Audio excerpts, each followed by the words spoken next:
la composición genérica de la histamina. Miren, ¿de dónde parte la histamina? De la histidina, parte de la histidina. Parte de la histidina. ¿Y cómo se transforma en histamina? Por L-histidina descarboxilasa, una descarboxilasa histidina a histamina. ¿Cuál es el metabolismo? Por metilación y desaminación. Metilación y desaminación. Ya está. ¿De dónde sale la histamina? ¿De dónde fundamentalmente sale la histamina? De las células cebadas o las mastocitos, en los basófilos. ¿Dónde se encuentran las células cebadas? Por todo lado. Se encuentra en el sistema nervioso central, en el corazón, en el pulmón, en los riñones, en todo lado se encuentran las células cebadas o mastocitos. Por todo lado están las células cebadas. ¿Ya? Y los basófilos están por todo lado, los basófilos. Entonces, de aquí de las células cebadas y de los basófilos sale la histamina, interesante. Además de las células cebadas, ¿qué salen? Las proteasas salen. ¿No ven? Después, ¿qué más sale? La heparina también sale, la heparina. De las células cebadas, importante. ¿Y la histamina dónde actúa? ¿Sobre qué receptores? Receptores H1, H2, H3 y H4. El día de hoy, como vamos a estudiar antihistamínicos solamente nos vamos a abocar a medicamentos que bloquean la acción de la histamina en los receptores H1. Y está, H1.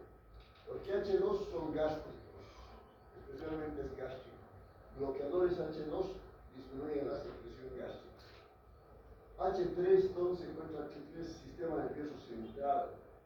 Aquí está mucha atención respecto a los nuevos tratamientos, porque aquí se habla de la memoria, de la atención, se habla del ciclo vigilia, sueño. Entonces, este H3 es bien importante, seguramente de aquí en los años vamos a ir hablando de bloqueadores H3 alto, vamos a ir hablando. Y H4, ¿dónde se encuentra H4? Principalmente se encuentra en los basófilos, en los endófilos, en los linfocitos, los H4. Los H1, ya saben, lo que hoy día vamos a estudiar, se encuentran por toda la economía humana. Se encuentra en el intestino, se encuentra en el corazón, en el sistema nervioso central, por todos lados se encuentran los H1. Ahí está. Es la histamina, entonces miren un grupo amino, ¿quién es el grupo amino? Y un anillo urinosólico. Está unido por escrito que se llama grupo etileno. Esta es la composición de la histamina, grupo amino, etileno y anillo urinosólico. Miren, todos los tejidos tienen células cebadas. Y todas las células cebadas producen de 1 microgramo a 5 microgramos por gramo. Ahora ya se está abriendo 5 microgramos, pero no se está abriendo 100 microgramos, se está abriendo 100 microgramos. De 1 a 100 microgramos por gramo, imagínense, de 1 microgramo a 100 microgramos por gramo, esto es alta la histamina. ¿Y la histamina en qué tiempo funciona? ¿En qué tiempo se forman las células cebadas? En 5 segundos. ¿Quién no ha visto a Pablo? Lo explica aquí, en 5 segundos si está un montón de histamina en todo el cuerpo. ¿Ya? Una gran cantidad de histamina, se libera rápidamente. ¿Dónde se encuentran las células cebadas? Especialmente en piel, en mucosa bronquial e intestinal. Piel, mucosa bronquial e intestinal. ¿Quiénes más producen la histamina? No solamente las células cebadas, también en epidermis están, hay células que producen histamina. En las células interocromafines también producen histaminas solitas. Y hay células también, las neuronas dentro del sistema nervioso central producen histamina. Aparte de las células cebadas, entonces, estas células también producen histamina. Increíble. Ahí está la histamina, la aminoácido histamina. Gracias a la descarboxilasa se produce en histamina, ¿no? Aquí está la histamina. Histamina, descarboxilasa, histamina. Y gracias a esto, fundamentalmente esta, la N-metiltransferasa, se convierte en N-metilhistamina y ácido N-metilimidazo-lacético. ¿Ya? Entonces, esta es la fundamental para el metabolismo de la histamina, la N-metiltransferasa. ¿Cuál es la segunda enzima que biotransforma la histamina? Se llama la diaminoxidasa. Entonces, estos dos son importantes. ¿Cuáles son las enzimas que transforman o biotransforman a la histamina? Se llama la N-metiltransferasa que se llama la diaminoxidasa. La diaminoxidasa transforma el ácido imidazolacético y el trigóxido del ácido imidazolacético. Todo lo más importante que tenemos que saber es que se forma inicialmente por histamina. La histamina descarboxilasa toda su histamina. La histamina, ¿cómo se metaboliza? Gracias a la N-metiltransferasa y a la diaminoxidasa. Entonces, ya sabemos todo el tema de la histamina. Ahí está las células cebadas, estas son las células cebadas, células cebadas, células cebadas, células cebadas, eso es lo que ¿qué son las células cebadas al final de cuentas? ¿Qué forma solar tienen? ¿De dónde nacen? ¿Qué son las células cebadas? Las células cebadas son leucocitos modificados, son leucocitos especiales. Esas son las células cebadas, pertenecen al tema de los leucocitos, son leucocitos especializados. Aquí están las células cebadas, miren, están las células cebadas aquí en la dermis, aquí está el tejido endotelial y aquí está la sangre. Entonces, ¿cómo se activa una célula cebada? Se activa una célula cebada fundamentalmente ¿por qué? Por anticuerpos. ¿Qué tipo de anticuerpos? El IgE. El IgE es el que activa a la célula cebada. Entonces, fundamental es el IgE para activar a las células cebadas. Ahora, podrían decir ustedes, doctor, ¿para qué tanto lío entonces estudiar antihistamínico? Disminuyamos el IgE y se acabó el problema. Sí, esa podría ser una solución. Y de eso se encarga, por ejemplo, de disminuir el IgE, que estaban con los corticoides. De disminuir el IgE se acabó el problema. ¿No? Porque todos estos medicamentos que ahora vamos a estudiar, los antihistamínicos, se utilizan en reacciones alérgicas leves y moderadas. Porque cuando es severa, pónganse que te pica una avispa y se produce un angioedema, tu cara está totalmente hinchada, tus labios gruesos, hay una epiglotitis, te dificulta para respirar, no le vas a dar una antihistamínico, muy bien sabemos que no va a morir, tienes que dar corticoide. El corticoide es el antialérgico, digamos, mucho más potente. ¿Por qué? Porque actúa inhibiendo los anticuerpos, todos los anticuerpos siguen. ¿No ven? La fosfolipasa A12, atoreno rival. Entonces la fosfolipasa A12 inhibe los corticoides. La situación es que cuando ocurre algún problema, digamos, de anafilaxia, pónganse el pelito de un gato, el pelito del perro, el polvo, cualquier cosa, o una picadura de avispa, ¿qué te hace? Te altera la inmunoglobulina E. Este es el fundamento de todo. Altera la inmunoglobulina. ¿Y la célula cebada qué hace? La célula cebada comienza a funcionar. Comienza a estimular gran cantidad de histamina, la célula cebada. Este anticuerpo va a producir también complemento, el C3A, el C5A, y también la célula cebada va a inducir a formar gran cantidad de C3A y C5A. Eso es importante. Entonces, comienza la acción de la célula cebada, hay una sensibilización por anticuerpos como les dije, inducción de actividad por C3A y C5A, y degranulación y liberación de la histamina. Entonces, inmunoglobulina, C3A, C5A, y se estimula gran cantidad de secreción de la histamina. Pero no solamente se secreta histamina, ¿no? La célula cebada secreta también serotonina, produce gran cantidad de proteasas, produce gran cantidad de citoquinas, miren, el factor de necrosis tumoral y los proteoglucanos, que es la heparina. Entonces la célula cebada, ¿qué secreta? La célula cebada va a secretar histamina, va a secretar serotonina, va a secretar proteasas, va a secretar citocinas, factor de necrosis tumoral, y va a secretar heparina. Todo eso va a ser la célula cebada. Así que imagínense, secreta un montón de cosas para que haya gran producción de liberación de estas sustancias para que produzca un proceso inflamatorio. Una cosa interesante a nivel de mucosa bronquial, miren, activa el factor activador de plaquetas y activa los leucotrienos, el C4 y el D4. Estos, los leucotrienos C4 y D4, ¿qué producen? Contraen el músculo bronquial. En la fisiopatología del asma bronquial, ¿se acuerdan? Para la fisiopatología del asma bronquial, la estimulación de los leucotrienos C4 y D4. ¿Quién inhibe fundamentalmente los leucotrienos C4 y D4? Los corticoides. Los corticoides son los que inhiben. En la fisiopatología del asma bronquial, fundamentalmente, ¿qué hay que dar? hay que dar corticoides y no antihistamínicos. ¿Por qué? Por esto, porque inhibe fundamentalmente el leucotrieno C4 y D4. Eso no hace mucho los antihistamínicos. Entonces ya sabemos, clarito, IG, células cerradas, histamina, C3A, C5A, citoquinas, fundamentalmente, factor de necrosis tumoral, leucotrieno C4 y D4. Todo se activa, el proceso inflamatorio. Ahí está. Esa célula cerrada, ¿no? Esa célula cerrada. Entonces hemos dicho que aquí para activar viene la inmunoglobulina E. ¿Y dónde viene la inmunoglobulina E? Viene a un receptor de la célula cerrada. ¿Qué se llama ese receptor de la célula cerrada? Se llama, miren, FCEI. Este es el fundamental para activar la célula cerrada. Así que se está buscando bloqueadores de esto, para que no haya la activación de la histamina, se produzca gran cantidad de leucotrienos, se produzca gran cantidad de interleuquina 5, la interleuquina 9, ¿no? La que produce el proceso inflamatorio severo, que no haya factor de necrosis tumoral, y entonces se está buscando eso. Entonces, inmunoglobulina viene, ¿dónde activa? Activa el receptor FCLI. FCLI.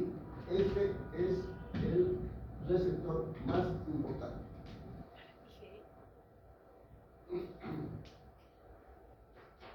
Ya produce la histamina. La histamina va a producir fundamentalmente esto, vasodilatación.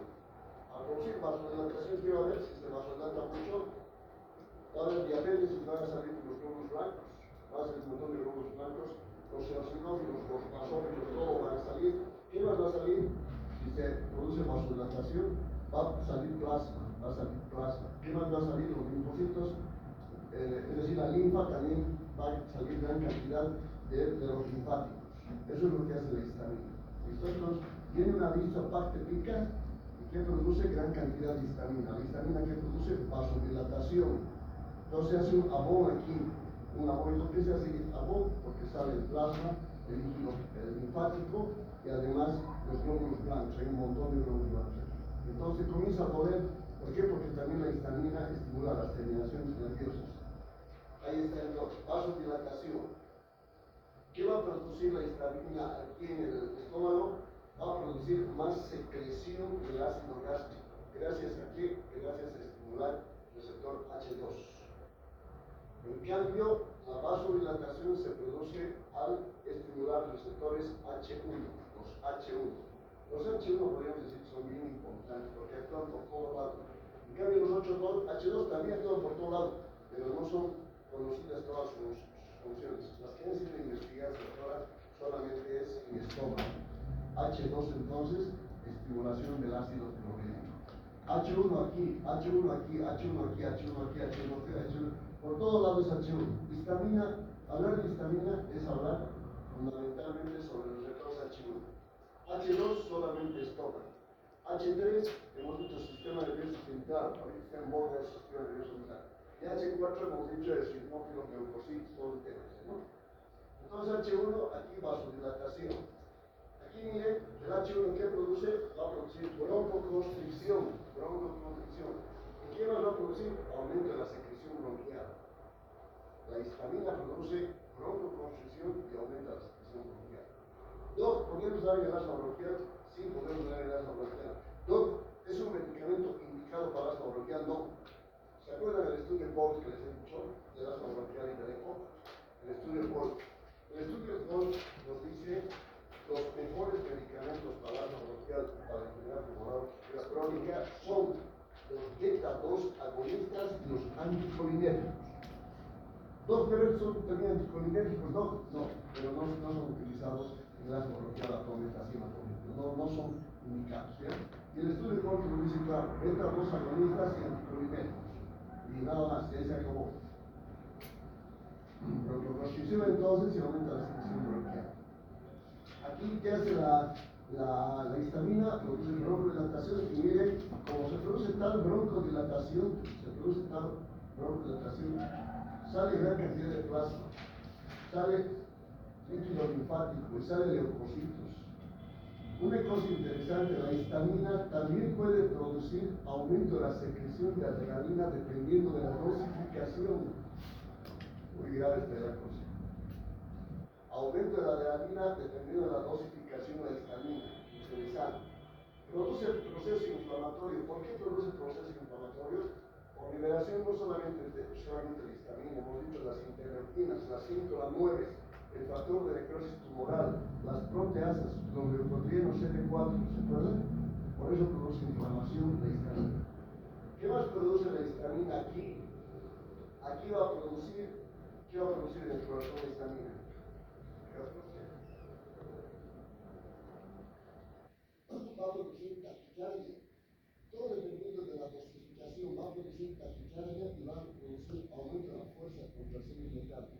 Por tanto, al haber taquicardia y aumento de la fuerza de contracción del miocardio, va a haber aumento del consumo de oxígeno en este paciente.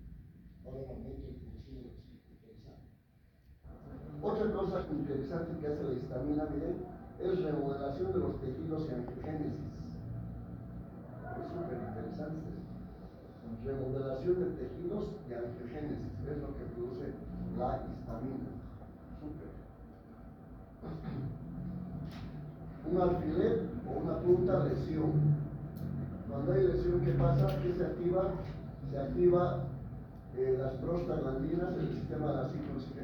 Primero la fosfolipasa, ¿no? Los fosfolípidos de las células. Digamos, hay un golpe o algo, lo primero que se activa en cualquier parte de la célula, se activan los fosfolípidos.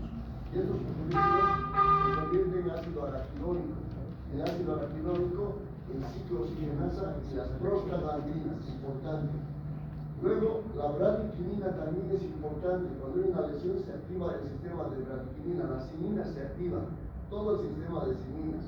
Y se activa también las células cebadas produciendo gran cantidad de histamina.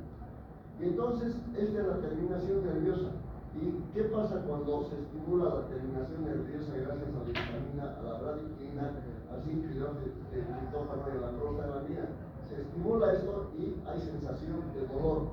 Sube por esta hasta el centro nervioso, se discrimina y comienza a presentar el paciente dolor. Entonces, el dolor también es causa de estimulación de la histamina. Claro, indudablemente la bradiquinina, las prostaglandinas, pero también la histamina. Por tanto, histamina dice aumento de la permeabilidad vascular, hemos dicho, ¿no?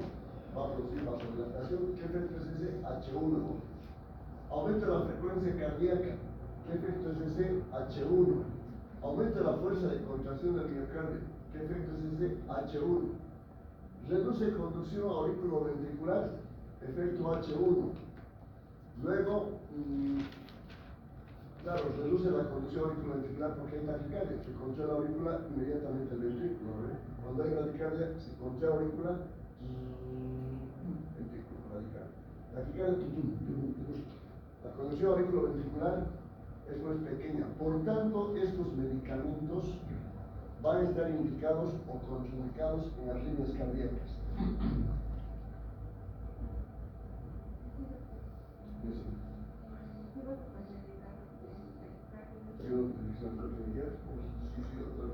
No están contraindicados. No están contraindicados. ¿Por qué están contraindicados? Porque pueden prolongar la onda el dedo del pie porque van a impedir que puedan tener ese caso. Bueno, no, pero ¿por qué al reducir la conexión auriculoventricular están contraindicados en los niños cardíacos? Porque van a estar la fuerza de contracción. ¿Qué tiene que ver eso? ¿Qué se reduce? El periodo refractario efectivo se reduce. Por eso están contraindicadas las líneas cardíacas, ¿no? El todo antiarrítmico que hace aumenta el periodo refractario efectivo. Por eso ese es el mecanismo de acción de los antiarrítmicos. Estos disminuyen, entonces están contraindicados en la línea cardíaca. Mire, esto es bien interesante, produce vasodilatación en coronarias. Interesante, ¿no? En vasos mesentéricos, también en renales.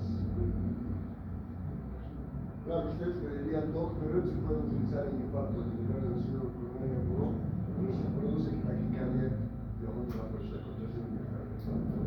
Entonces, que no ¿Por qué? Porque todo medicamento, del que hemos dicho, ¿no? Todo medicamento que produce aumento del consumo de oxígeno está contraindicado en SICA, en síndrome coronario, está contraindicado. Entonces, los medicamentos producen taquicardia y aumento de la fuerza de contracción del miocardio. Por tanto, están contraindicados en el infarto del miocardio, a pesar de que producen vasodilatación coronaria.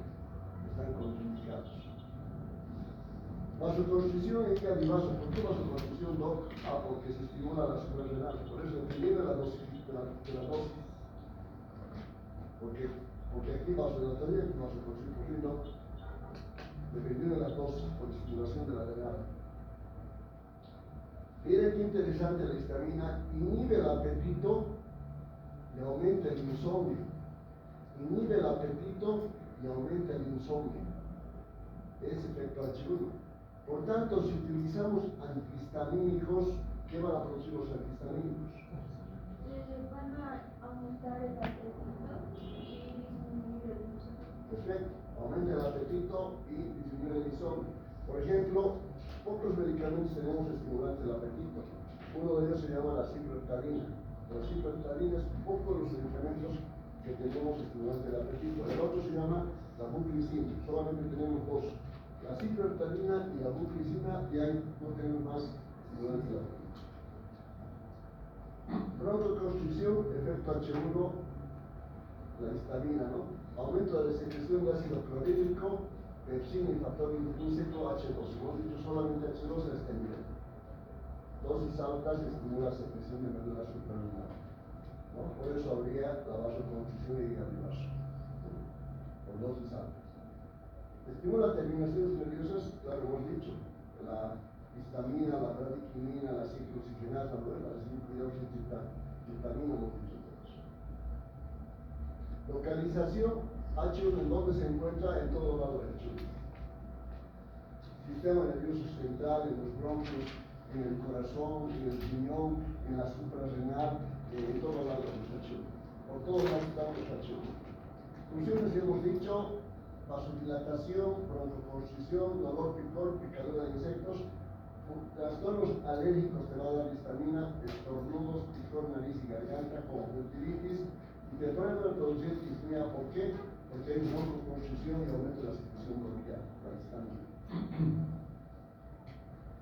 Receptor H1 que dice, esto ya sabemos. Esto también es importante. Aparte de producir broncoconstricción, músculo liso, va a producir contracción del tracto gastrointestinal, va a producir aumento del peristaltismo, aumento de contracción del intestino. Claro que no se utiliza solamente, es una acción de la histamina, pero no se utiliza como medicación terapéutica. Esto ya sabemos de las terminaciones nerviosas, hemos dicho.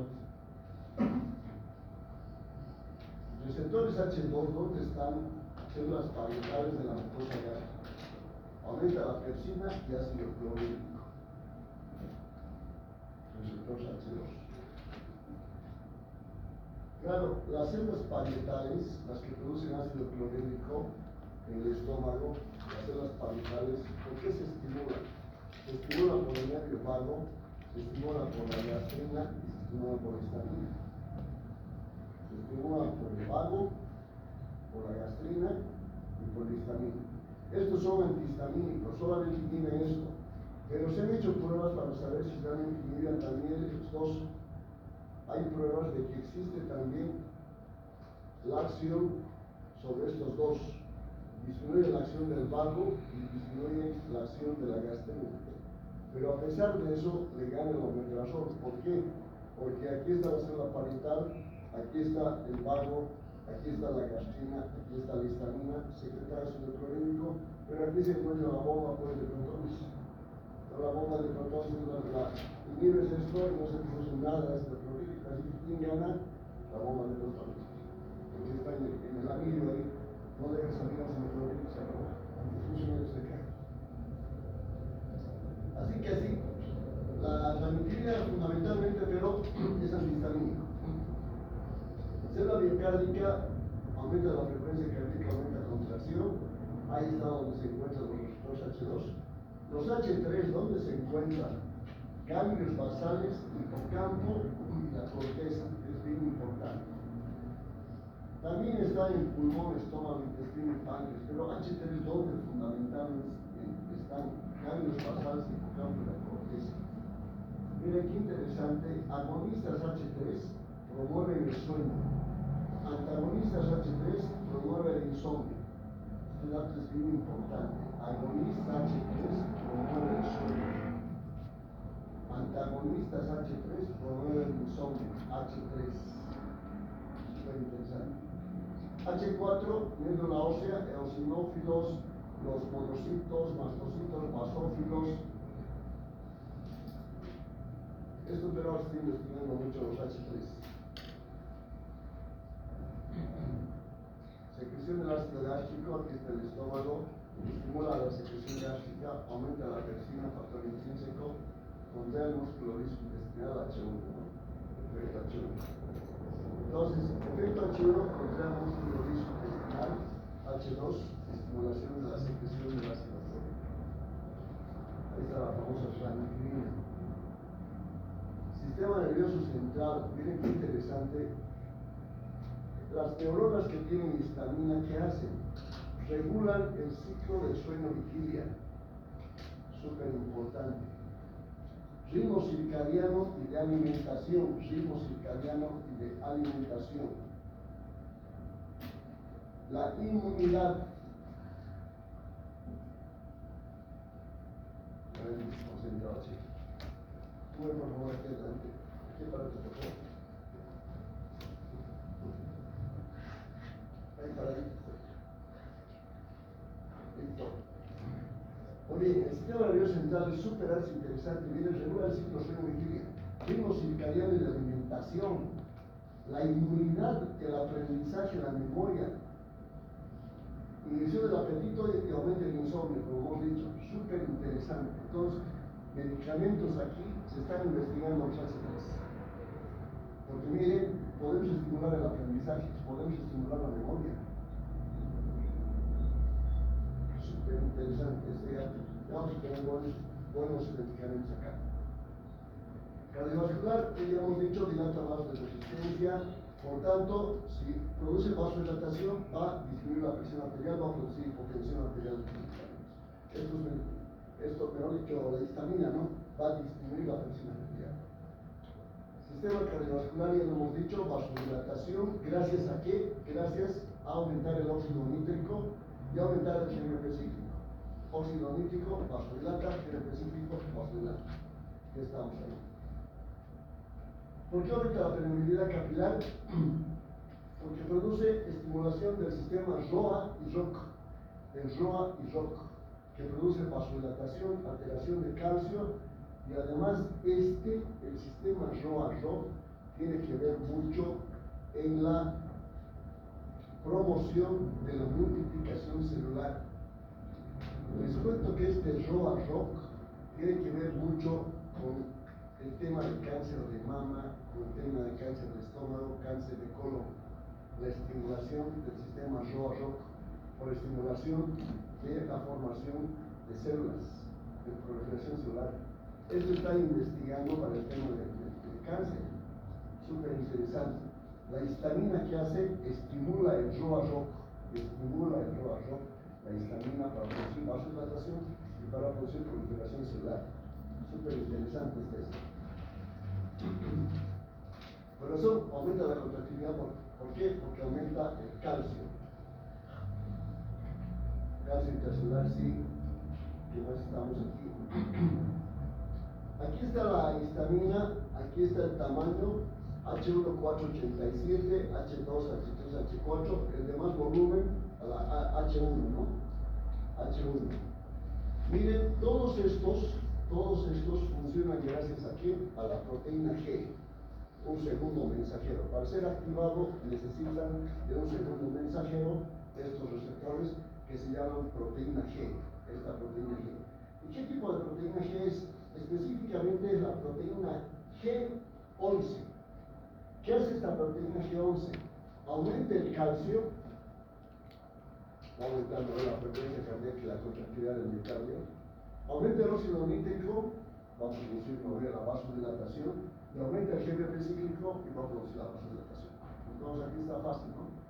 ¿Cómo actúa la histamina sobre qué receptor? Sobre H1. ¿Y por qué actúa sobre el receptor H1? Porque actúa sobre la proteína G. ¿Y qué hace la proteína G? Va a producir aumento del óxido nítrico, va a producir aumento del GNP y va a aumentar, por tanto, el calcio. ¿Se acuerdan de esto, no? De lo que hemos hablado esta vez, de la fosfolipasa C, que estimulaba al trifosfato y se aumentaba el calcio. Es lo mismo que la proteína G, es la misma proteína. En conclusión, proteína G aumenta calcio, óxido nítrico y GNP. Y ya está. Con eso estamos chochos. Esto para qué nos vamos a estar complicando, porque lo que queremos es que esto sepamos. Esto tenemos que saber. Liberación de histamina por fármacos. ¿Qué fármacos te liberan histamina? La tubocularina te libera, la succinilcolina te libera, la morfina te libera, medios de contraste te libera, expansores cromáticos te liberan. Medios de contraste radiológicos utilizamos habitualmente. ¿Y qué producen? Estimulación de la histamina. Aquí tener cuidado con los medios de contraste. Importante. La morfina, los derivados, utilizamos el que se llama el tramadol. El tramadol lo utilizamos corrientemente. Entonces hay que tener cuidado por la liberación de histamina. Muy bien. Choque por histamina. ¿Tiene que ver algo la histamina en el choque? Antes, hasta hace unos 10 años atrás, sí tenía que ver, toda la fisiopatología decía que tenía que ver algo en el choque séptico de histamina, que por eso teníamos que utilizar antihistamínicos. Se han sacado varios estudios, uno es el papel de la liberación de histamina en el shock, y finalmente este, que ha lapidado el asunto de todo, y que dice las concentraciones de histamina en sangre no están elevadas en humanos con choque séptico. Se ha sacado un artículo en 2020 también, y resulta que nada tiene que ver la histamina con el choque séptico. Ahí la dejamos. Intoxicación alimentaria por escombroidosis. ¿Qué es escombroidosis? Atún mal conservado, ¿no? El famoso atún. Por eso el atún a la latita hay que ver bien, ¿no? Porque la latita tienes que apretar y no tiene que hundirse. Porque si se hunde, es un exponer. Porque ahí está el botulismo, o si no la escombroidosis. Vómitos, cefalea, sudoración y el botulismo es peor. ¿Correcto? En pescado mal conservado en el atún. Escombroidosis. ¿Y por qué te da esto? Fundamentalmente por toxicidad por histamina. Secreta gran cantidad de histamina cuando comes pescado mal conservado. Gran cantidad de histamina. Consumo de vino rojo, toxicidad por histamina. En personas con capacidad disminuida de degradar la histamina, no tienen los metabolitos, hemos dicho, las enzimas para degradar, entonces se produce gran cantidad de toxicidad por histamina. Súper. Bien, ahí están finalmente los medicamentos. Han dicho, como hay la histamina es la que produce el tema de urticaria, la alergia viene en nuestros pacientes y vienen con manchas rojas por todo lado, a eso se llama urticaria. Entonces haremos un tratamiento con medicamentos que bloqueen la acción de los H1 y a eso se llaman los antihistamínicos. Y ahí están los antihistamínicos. El primero, 1944, Vogel-Staub, palato de piridamina. 1980, antagonistas no sedantes del receptor de histamina H1, los de segunda generación. 1972, Black descubrió receptores H2 antagonistas. Súper. Ahí tenemos antihistamínicos de primera generación que bloquean H1. ¿Por qué se llama primera generación? Porque son los primeros que han aparecido primero. Y además son los que atraviesan la barrera hematoencefálica. ¿Qué producen? Efectos sedativos. Tiene efectos sedantes. ¿Qué es efecto sedante? Es la inclusión de la ansiedad y embotamiento intelectual. Eso es sedación. Y los de primera generación que producen efectos sedantes. Todos estos medicamentos están contraindicados con personas que realizan trabajos minuciosos. Estoy manejando una movilidad, boquetes o algo. No podemos dar estos medicamentos porque efecto sedante entonces puede ocurrir accidentes. ¿Cuáles tenemos aquí?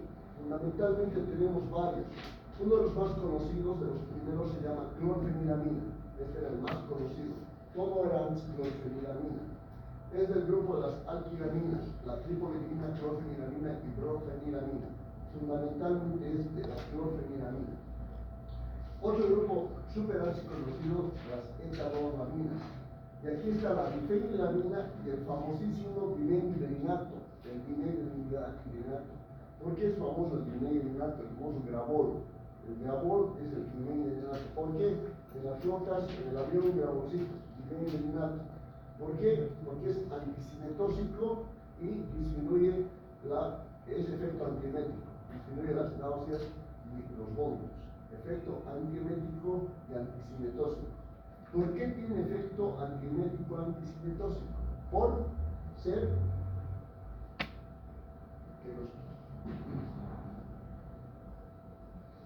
porque pocos de aquí tienen efecto antiemético anticinetóxico. Solamente tienen dos. ¿Cuáles son? El vinegrilinato y la prometacina. Efecto anticinetóxico y antiemético. Estoy viajando en flota y me compro un grabolcito del vinegrilinato. O utilizo la prometacina. ¿Por qué? Porque es anticinetóxico y antiemético. ¿Y por qué? ¿Por qué?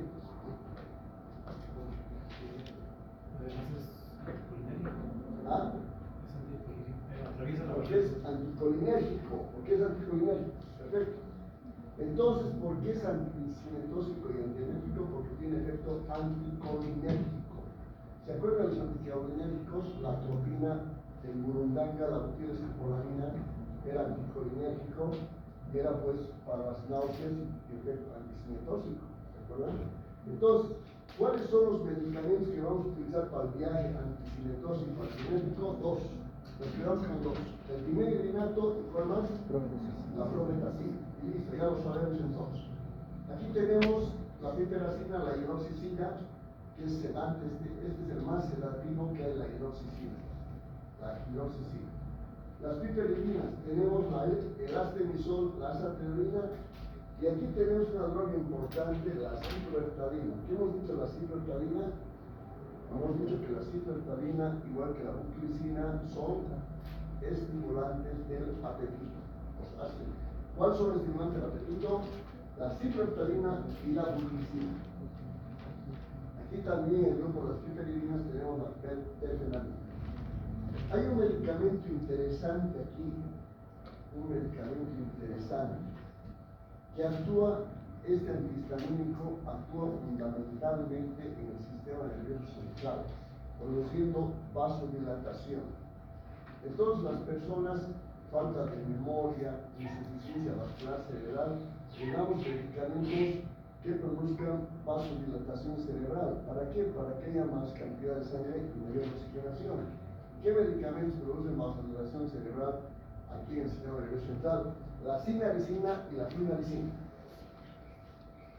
Medicamentos para insuficiencia vascular cerebral por vasodilatación. ¿Qué medicamentos utilizamos? Vamos a utilizar la sinaricina y la flunarizina. Sinaricina y flunarizina. Esa acción tiene a nivel del sistema nervioso central con dosificaciones específicas para la sinaricina y la flunarizina. Segunda generación. Estos de segunda generación, ¿por qué se llama segunda generación? Por no sedativos, son no sedantes. Porque no atraviesan la barrera martesopal. ¿Cuáles tenemos? Fundamentalmente este grupo tenemos las piperacinas, esto manejamos a la cetirizina y la levocetiricina. La cetirizina y la levocetiricina. Manejamos harto esto. La cetirizina viene de 10 miligramos, una tabletita por día no más damos y listo. Estos generalmente duran 24 horas todos estos. En cambio, los de primera generación hay que dar 3 veces al día. Estos damos uno al día. La cetirizina unito al día. La levocetiricina unito. Tiene alergia un paciente, le dijo va a tomar cetirizina una tableta por día durante 7 días. Y listo. Ya se acabó el problema. En el grupo de acrilaminas tenemos a la acribacina. Las piperidinas, tenemos varios importantes aquí. Uno es la desloratadina, la loratadina, el vectógeno desloratadina, antihistamínicos potentes. La fexofenadina tenemos, y tenemos el fumarato de ketopifeno. Estos 3 medicamentos son fundamentales. La desloratadina, el fumarato de ketopifeno, la loratadina y la fexofenadina. Importantes. ¿Qué hacen estos medicamentos, estos antihistamínicos a nivel de bronquios? La histamina producía que broncoconstricción y aumentaba las secreciones de bronquios. Por tanto, ¿qué hacen estos medicamentos? Bronchodilatación y disminuir la secreción de bronquios. Ya hemos dicho, se puede utilizar en el asma bronquial, sí, pero el estudio Bohr dice que no son específicos para asma bronquial. Eso ya lo sabemos. ¿Qué más? A ver. Estos medicamentos antihistamínicos no suprimen la secreción gástrica. ¿Por qué no suprimen la secreción gástrica? Estos antihistamínicos.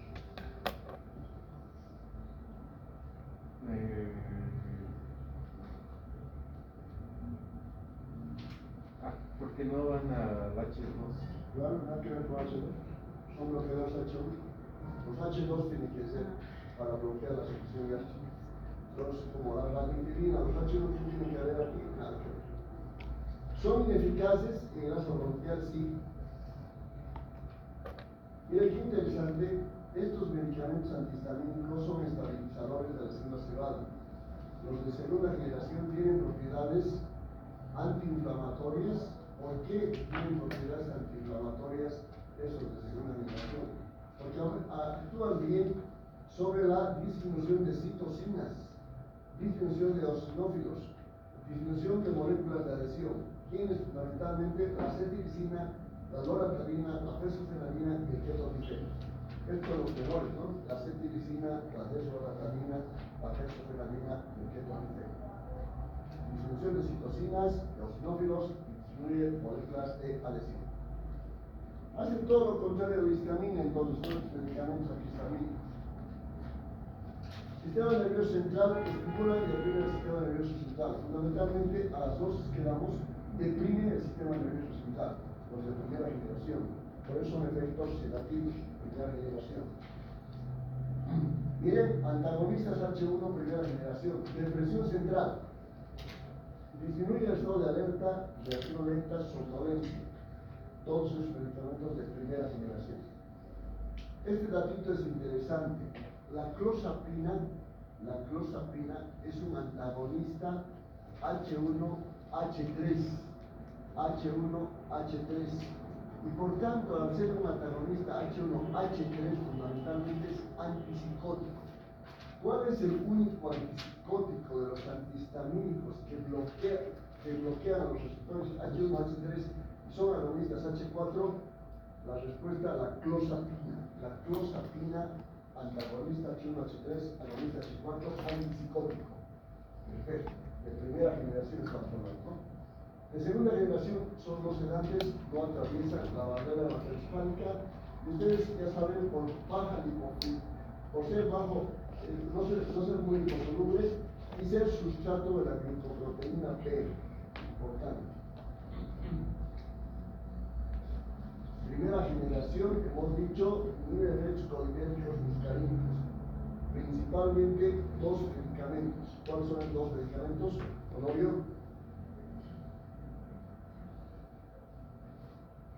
¿Cuáles son?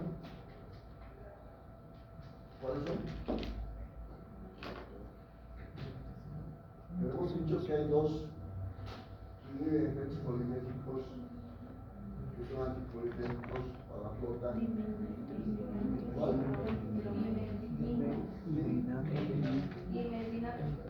El linato y la prometacina, hemos dicho.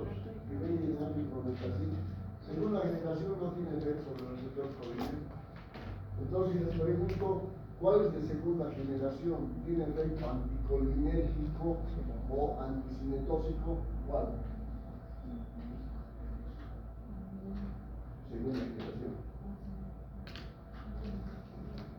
¿Cuál es de segunda generación que utilizas para las náuseas, vómitos o anticinetóxico?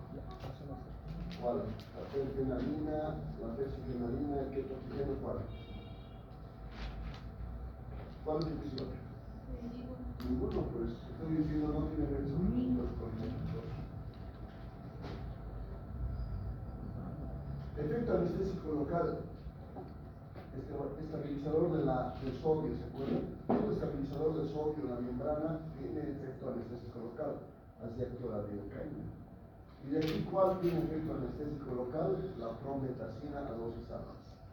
La promethazina es un anestésico local. Aquí tenemos las vidas medias. Miren las vidas medias, 8, 12 horas, pero ¿quiénes tienen 24 horas, 36 horas? Segunda generación. Los de segunda generación. Primera generación, vidas medias bajas. Segunda generación, dosis o vidas medias largas.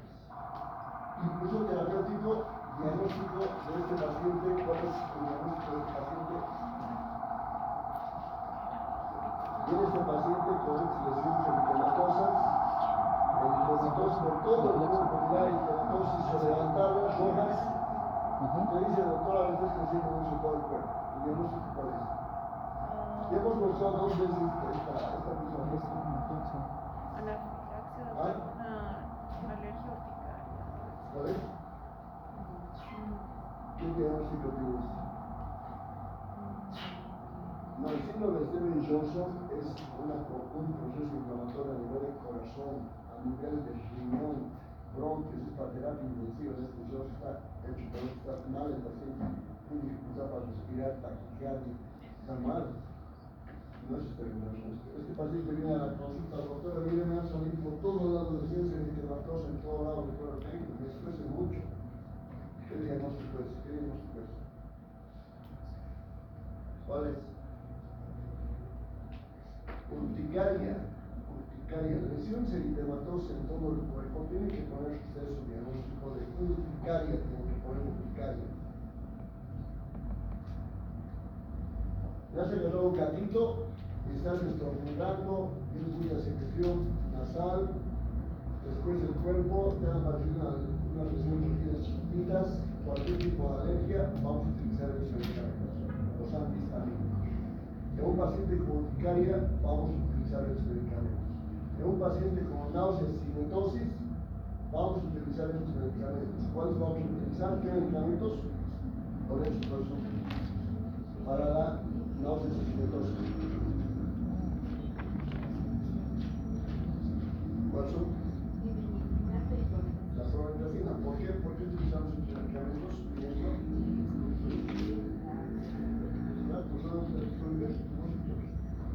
Ahora, entre la cetirizina y la levocetirizina, ¿cuál utilizaría su novio en insomnio?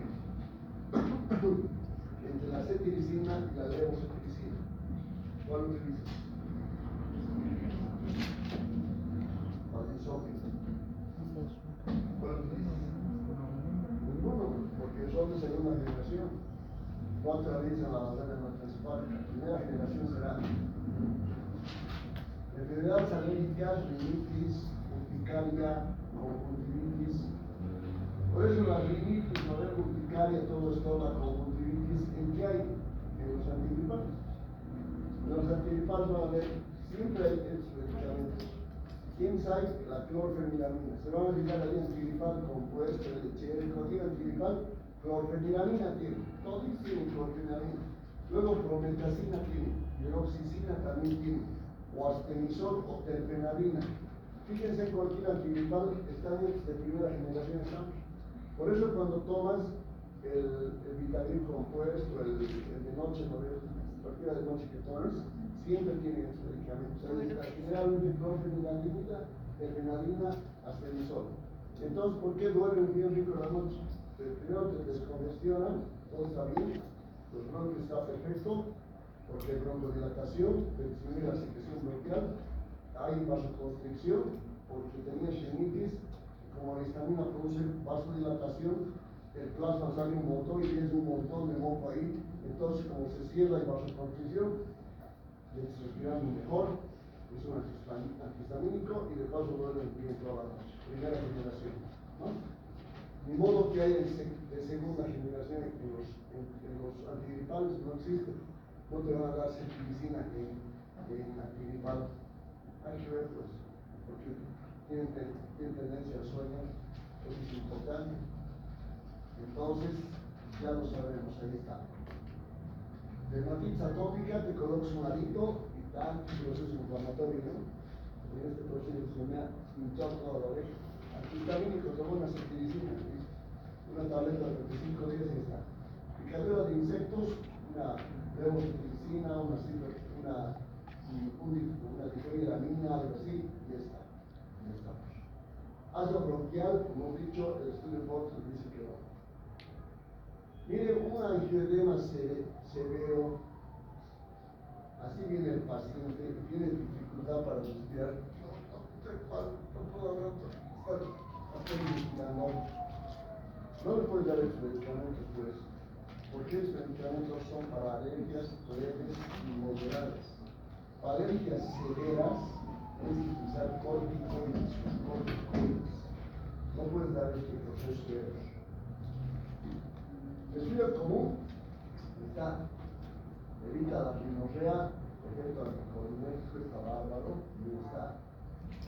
Antihistamínicos en el asma, en el 89 dijeron que sí, es un inhibidor broncoactivo activo que podemos dar en el asma natural, el asma, que es el otro.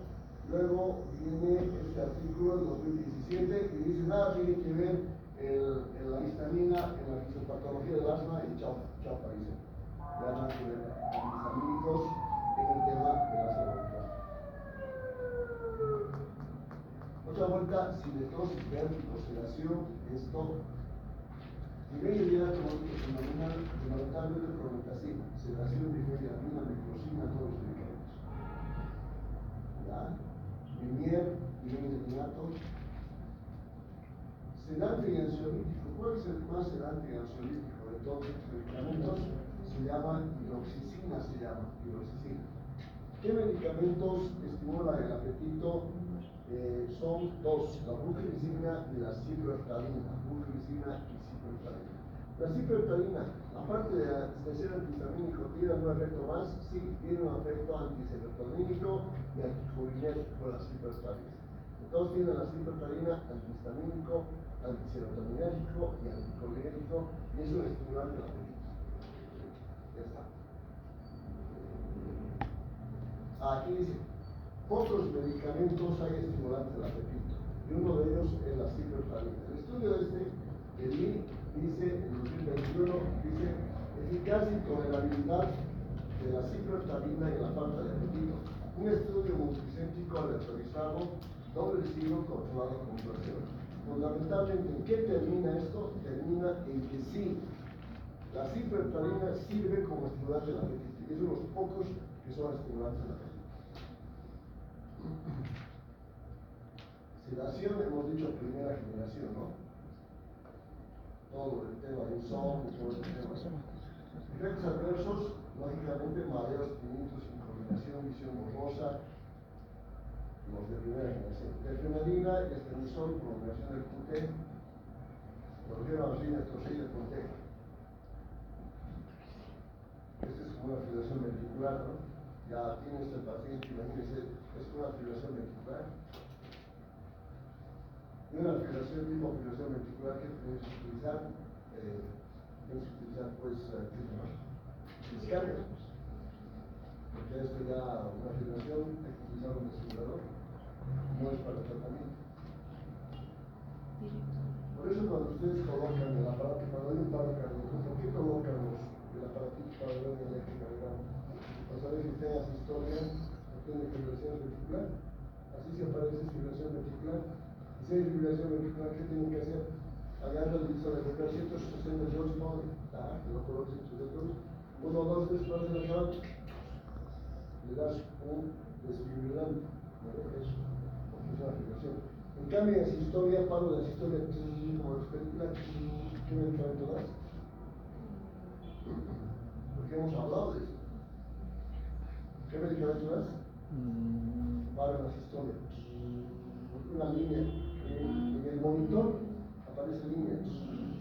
¿Qué le das? Adrenalina, doctor. ¿Qué le das? Estudio INCOR. ¿Qué es el estudio INCOR? Adrenalina, doctor. El estudio INCOR, ¿se acuerdan del estudio INCOR? Les voy a dar para sus dos cerebrales a ustedes.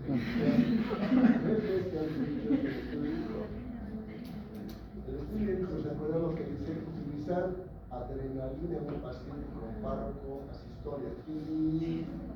Por eso uno puede poner el aparato para ver ahí en el aparato, aparece, dale adrenalina. No le voy a dar, yo le voy a desfibrilar si usted me corre asistolia.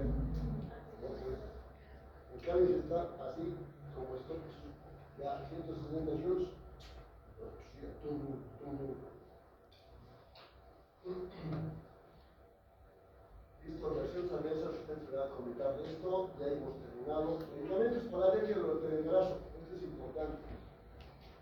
Viene esta noche a tu casa, te toca la puerta, una embarazada y te dice, mire, no que puede salir hoy, no resista más, son 3 de la mañana, y te mirar 8 por todo lado me parecido. Por todo lado me excluye mucho. ¿Cuál sería aquí un diagnóstico? El diagnóstico es urticaria. ¿Qué tratamiento le das a estos pacientes? ¿Le das primera o segunda generación? Claro, primera generación es muy hipofílico. Atraviesa la barrera hematoencefálica, atraviesa la barrera placentaria, al bebito lo reprimes y ya se murió el bebito. Entonces, este artículo dice medicamentos para alergia durante el embarazo. Y aquí dice cuáles son los mejores y cuáles no han evitado posibles lesiones terciarias o malformaciones congénitas. ¿Cuáles deben utilizarse? Y los que se deben utilizar son los de segunda generación. Miren, la ceftriaxona y loratadina. Entonces, esta noche le das ceftriaxona, toma una tabletita, o loratadina, porque son antihistamínicos de segunda generación. Y le puedes dar a un paciente con embarazo. Muy bien, y aquí tenemos terminado. Hay estos ingredientes. Los antagonistas 3, por ejemplo, cuáles la tioperamida, el clorprofil, el ciclocifán, el procifán, se están utilizando para qué? Para tratamiento para desorden del sueño, la esquizofrenia y la enfermedad de Alzheimer. Es tan interesantísimo esta, pero esto ya lo dejamos para el tiempo para luego repasar antagonistas del receptor H3 que seguramente ya va a haber noticias sobre esto. Muy bien, aquí lo dejamos esto. Ahí está, lo vamos a buscar. Muy bien.